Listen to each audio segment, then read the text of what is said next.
very good evening. You're watching the news with me. I'm Deepavali Hazra.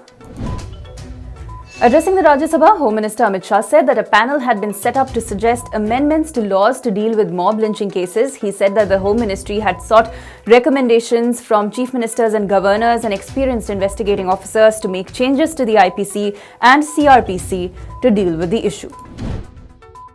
A deadly gas tanker explosion in Sudan's capital of Khartoum left 23 people dead, including several Indians. The ceramic factory where the blast took place employed at least 50 Indians. External Affairs Minister S. Jaishankar said that he was deeply grieved to learn about the lives that were lost in the accident. The Citizenship Amendment Bill mentions that the inner line permit areas of Nagaland, Arunachal Pradesh and Mizoram will be exempt from the bill. This means that although beneficiaries under the bill will become Indian citizens, they will not be able to settle in these areas. The same restriction in fact applies on Indian citizens as well. Earlier today, the Union Cabinet had given its nod to the Citizenship Amendment Bill 2016, which will be introduced in the Parliament next week. In a big relief for Congress leader P. Chidambaram, he was granted bail by the Supreme Court in the INX media corruption case and walks out of jail after over 100 days. Chidambaram was lodged in the Tihar jail since August 21st. Congress leader Rahul Gandhi called his incarceration vindictive and vengeful. Karti Chidambaram has said that his father will be in Parliament from tomorrow. Meanwhile, Chidambaram is expected to meet with Sonia Gandhi after his release. BJP also took a dig at Chidambaram, saying he now joins those Congress leaders who are out on bail camp. Ministry of Home Affairs has received mercy plea of a convict of the 2012 Delhi rape case after the plea was rejected by the Delhi government. The MHA will now send the plea to the president soon. Meanwhile, in Telangana, a special court will be set up at Mehboob District Court to hear the case of rape and murder of the veterinarian.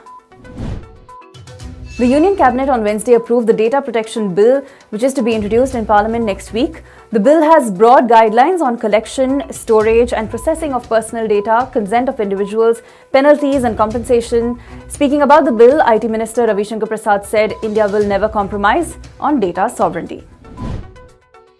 The Allahabad High Court granted bail to the UP law student who was arrested for allegedly blackmailing Chinmayanand. The student has accused BJP leader Chinmayanand of rape. Her arrest was termed as vendetta by the opposition. The student has spent 2 months in jail. 6 personnel of the Indo-Tibetan Border Police were killed and 2 others injured in Chhattisgarh today after one of the personnel allegedly opened fire at his colleagues. The constable who opened fire later shot himself dead. The incident took place around 9 a.m. at an ITBP camp in Narayanpur district.